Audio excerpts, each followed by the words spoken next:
My dad was a cowboy and a good one, because he used to run cattle in the open range. At one time he had 2,000 head of cattle in a 50-mile square.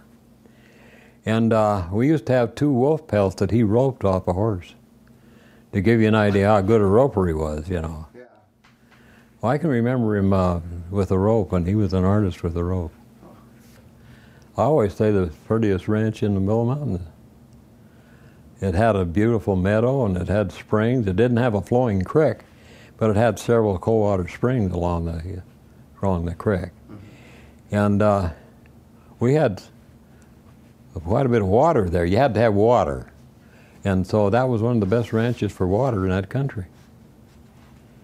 And pine hills and rocks and rim rocks, and a kind of gorgeous country. You know, we had a log schoolhouse and about 7 kids in it. So the first one to school would make the fire, including the teacher. It wasn't too well populated out there, you know. The closest neighbor was about 10 miles away. So if you wanted to play with a kid, you had to get on your horse and ride 10 miles. So Warren and I stayed on the ranch, of course, and we used to ride bareback, not bareback, but double the school. He'd ride in the back and I'd ride the horse, you know, I'd drive the horse.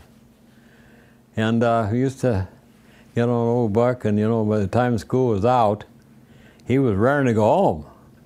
And so, you know, he'd run all the way home, you know, if he let us. So I'd get on the saddle and Warren get on the back and wrap his hands around the saddle strings, and I'd just let him go full blast, you know. And Warren would holler, "Hold him, hold him, hold him," because he was ready to fall off, you know.